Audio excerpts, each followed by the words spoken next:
नमस्ते साथियों, IAS warriors में स्वागत करते हैं। 17 बीपीएससी पीटी टारगेट 13 दिसंबर हमने लेके चला है। लास्ट के 20 दिन लगभग बचे हैं। 12 तारीख है, 22 तारीख है। 22 दिसंबर से लेके 22 नवंबर से आपका 12 दिसंबर तक मैक्सिमम मान के चलते हैं। 19-20 दिन का समय मैक्सिमम हम लोग लेके चलते हैं और यही 20 दिन की रणनीति है जिसमें 15 से 20 मार्क्स अंतिम समय में आपके बढ़ते हैं। ठीक है, अपने आप को आपको एज्यूम करके चलना है कि आप इस बार मेंस दे रहे हैं और कॉन्फिडेंट रहना है।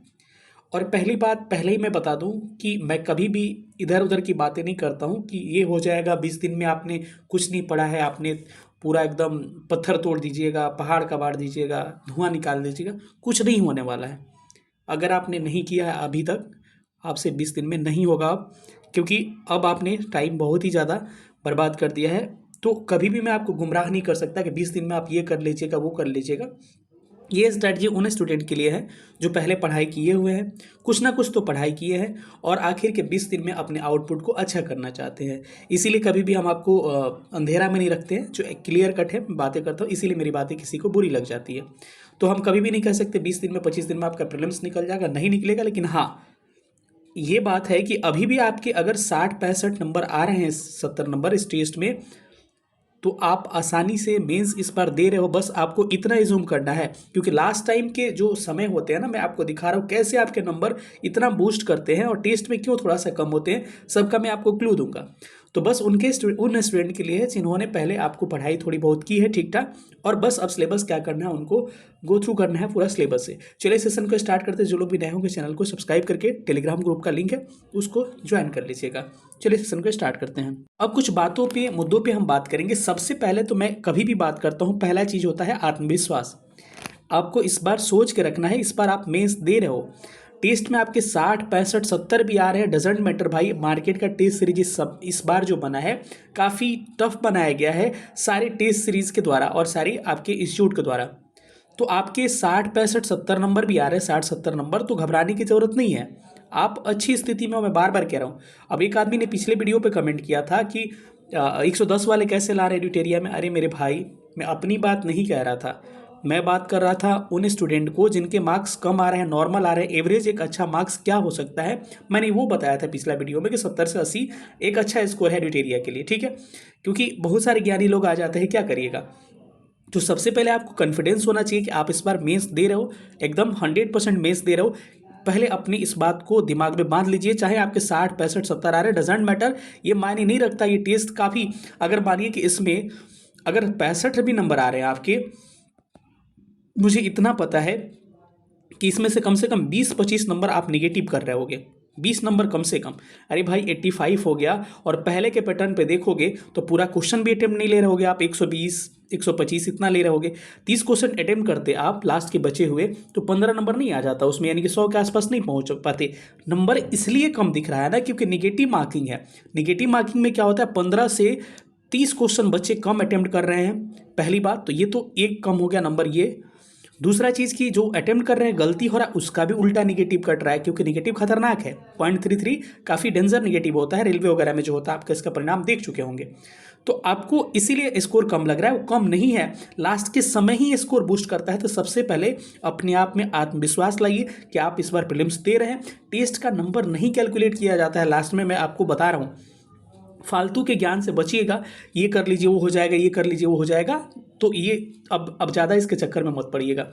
कोई भी वीडियो जो होगा, यानी कि किसी स्टडी वीडियो को उठाए देखना स्टार्ट कर दीजिए, चाहे मेरा ही वीडियो क्यों ना हो। अगर मैं आपको लगता है काम लायक है और हमने कभी आपने फॉलो किया है तब ठीक है, लेकिन अभी नहीं कि रेंडमली कहीं आप स्क्रॉल कर रहे यूट्यूब पे, कोई भी वीडियो आया, टॉप 2000 प्रश्न आप पढ़ गए उसके पीछे, ये टाइम किल करेगा। जो आपने पढ़ा है ना उसको ही रिवाइज करिए बार बार मेरे भाई। टेस्ट मार्क्स को इशू में मत लीजिए कि 50 आ रहे हैं, 60 आ रहे हैं, 65 आ रहे हैं, 80 आ रहे हैं, क्यों आ रहे हैं, 80-85 कैसे लोग ला दे रहे हैं, 80-85-90 तक कैसे स्टूडेंट ला रहे हैं, ये 100 तक कैसे ला रहे हैं, ये सब के चक्कर में मत पड़िए। टेस्ट के मार्क्स लास्ट में नहीं देखा जाता है। कोई भी आपको जो कैंडिडेट है, इंटरव्यू दिया है या फिर सक्सेसफुल है, यही बताएगा। बस उसको एनालिसिस किया जाता है कि हाँ मैं गलती कहाँ कर रहा हूँ और कौन सा मेरा तर्कस का तीर मेरा काम कर रहा है इसमें, बस ये देखा जाता है।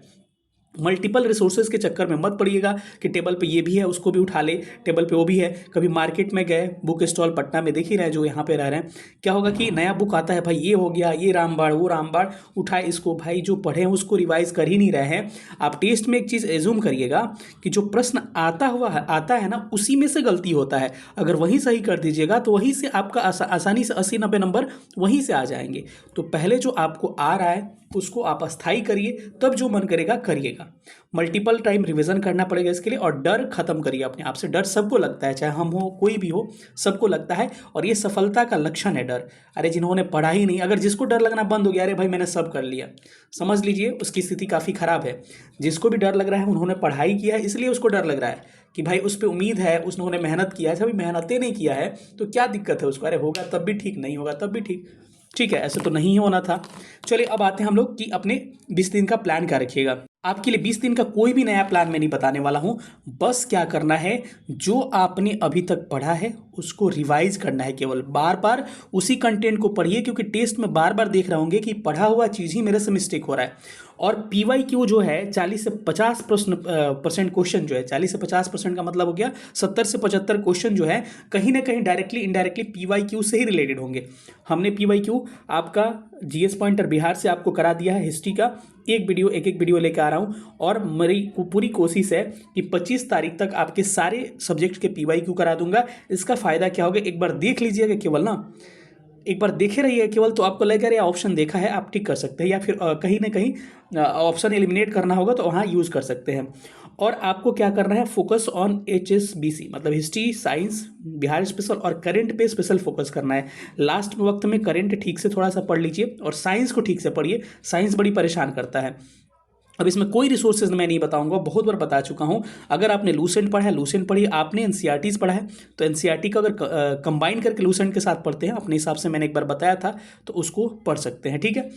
अब घटना चक्र या GS पॉइंटर जो आपको लग रहा है लास्ट में GS पॉइंटर हो, तो उससे एक बार क्या करिए, सारे क्वेश्चंस को एक बार देख जाइए ताकि आपको दिमाग में ऑप्शंस रहे, ठीक है। तो अब करना क्या है, सिंपल सी बात है, जो आपने पहले फॉलो किया है उसी को बार बार सब्जेक्ट को रिवाइज करना है, ठीक है।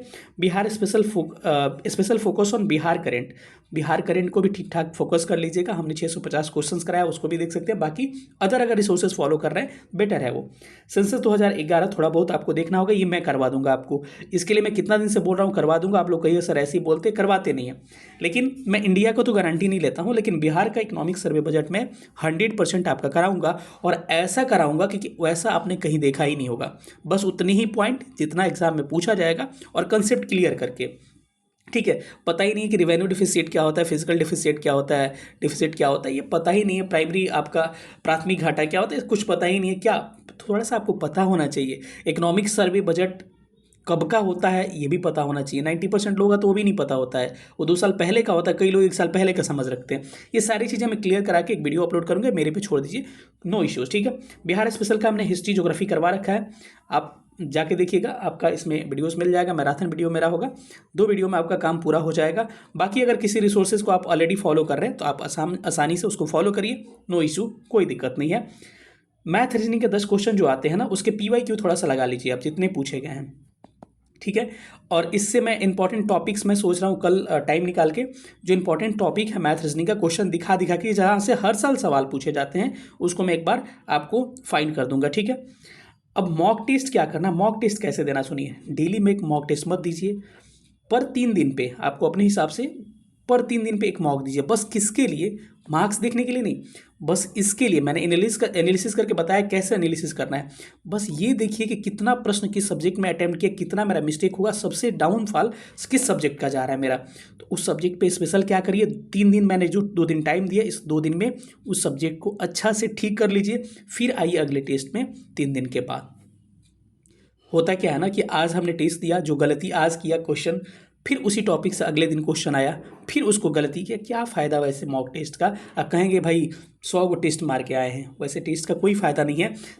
एक टेस्ट दीजिए, उसको 3 दिन का समय, 2 दिन का दीजिए, 2-3 दिन, और फिर उसको एनालिसिस करके ठीक से उस सब्जेक्ट को स्ट्रॉन्ग करके फिर से दोबारा मिलिए, ताकि लगे कि हाँ इसमें कुछ इस तरह का प्रश्न आएगा तो मैं इसको मिस्टेक नहीं करूँगा, ठीक है। वर्क ऑन वीक सेक्शन पे आपको काम करना है, मैंने वही बताया। और ज़्यादा टेस्ट नहीं, अब मुश्किल से समझिए कि 22 तारीख है तो एक 25 तक, 27, 28, 3 या 4 टेस्ट और मुश्किल से आप देख सकते हैं, ज़्यादा नहीं। 30 नवंबर के बाद कोई टेस्ट आपको नहीं देना है, 10 दिन रिवीजन करना है। इसके बाद जो बच गए सब्जेक्ट, पॉलिटी हो गया, ज्योग्राफी हो गया, इकोनॉमी हो गया, साइंस टेक, इस पर बाद में फोकस करना है। आपको क्या करना है कि इस पे स्पेशल फोकस करना है, करंट अफेयर्स पे। मैं बार बार कह रहा हूँ, करंट पे बार बार फोकस करिए और बिहार करंट पे फोकस करिए, ठीक है। तो सेंसस वगैरह मैं करवा दूंगा आपको, इसका दिक्कत नहीं होगा। मेरे पास बना है इसका वीडियो, इसमें कुछ एडिट करके आपको जो भी होगा डाटा में थोड़ा सा डीप करके मैं इसको डालूंगा, ठीक है। तो बस कंक्लूजन क्या निकला इस वीडियो का? कंक्लूजन यही निकला कि जो आप पढ़ रखे हैं ना, मल्टीपल टाइम उसी का रिवीजन करिए। अगर प्रीलिम्स निकलने का एक मंत्र मैं बताऊं आपको, अगर सिलेबस आप ठीक से कर गए ना, सिलेबस पे अच्छा कमांड केवल हो गया आपका, सारे टॉपिक्स पे ठीक ठाक कमांड हो गया, आपका प्रीलिम्स निकल जाएगा। ज़्यादा ज़रूरत नहीं है, यानी कि सारे सब्जेक्ट जो 80% सिलेबस पे आप कमांड ठीक ठाक कर लीजिए, 80-85% सिलेबस को, और अच्छा से कर लीजिएगा। आएगा प्रश्न तो ठीक ठाक, मैं यहाँ से 60-70% चांस है कि कर ही लूँगा, तो आपका प्रीलिम्स निकल जाएगा। आत्मविश्वास बना के रखिए। मैं बार बार यही बात कहता हूँ कि देखिए, दुख का समय होता है, सुख का समय होता है, सब निकल जाता है।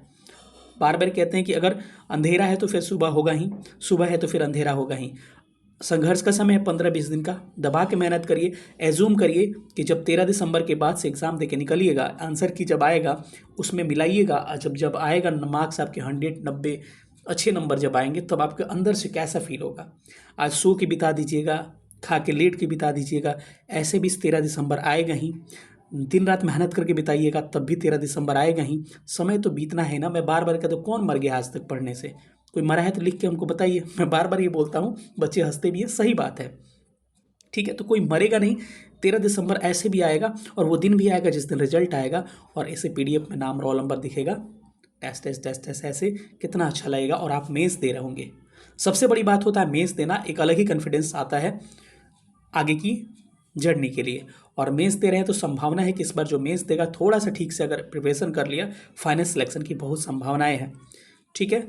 बस मैं यही कहता हूँ कि मैं बार बार वही लाइन मैं भी बोलता हूँ कि किसी चीज़ को शिद्दत से चाहिएगा तो उसको मिलाने में पूरी कायनात आपको लग जाती है। इसीलिए पॉजिटिव रहिए, उसके बारे में सोचिए, उसके बारे में दिन रात उसी के बारे में सोचते रहिए, कोई फालतू बातें नहीं। मेरा निकल रहा है, मैं ऐसे करूँगा, वैसे करूँगा, ये महासागर यहाँ पर है, ये कंटिनेंट यहाँ पर है, दिन भर दिमाग में उसी को चलाते रहिए आप, ठीक है। कैसा लगा सेशन सब लोग बताइएगा। थैंक यू सेशन देखने के लिए, बहुत बहुत धन्यवाद। और जो भी वीडियो PYQ का होगा मैं जल्द से जल्द आपको डालूंगा। हाँ, करंट के लिए एक बड़ा चीज़ मैं कर रहा हूँ, प्रतियोगिता दर्पण को ना मैं आपको अक्टूबर का प्रतियोगिता दर्पण, सितंबर का, अगस्त का, जुलाई का, जून का, 5 महीने का करवा चुका हूँ। मतलब 2 महीने पहले किसमें होते हैं, और मार्च तक जाऊंगा तो आपका जनवरी तक हो जाएगा, ठीक है। तो मार्च से लेकर दिसंबर तक मैं आपको प्रतियोगिता दर्पण कोशिश कर रहा हूँ 25 से 26 नवंबर तक करवा दूं। उसके बाद से एक कंपाइल वीडियो मैं करवा दूंगा 7-8 घंटे का, जिसमें पूरा प्रतियोगिता दर्पण रिवाइज हो जाएगा। और कितना अच्छा से कराया हूँ, प्लेलिस्ट जाके देखिएगा, आपको पता चल जाएगा। बहुत बहुत धन्यवाद सेशन देखने के लिए। बाकी 750 क्वेश्चन MCQ एडिटेरिया का भी मैंने करा रखा है, एक बार देखिएगा, कितना अच्छा से एक्सप्लेन किया है। बच्चे काफ़ी प्यार भी दे रहे हैं। SPD का भी 812 क्वेश्चन करा रखे हैं, सारा का मैं आपको लिंक पिन कर दे रहा हूँ। बहुत बहुत धन्यवाद सेशन देखने के लिए। फिर मिलेंगे अगले सेशन, तब तक अपना ख्याल रखिएगा। Stay motivated. Thank you so much. Love you all.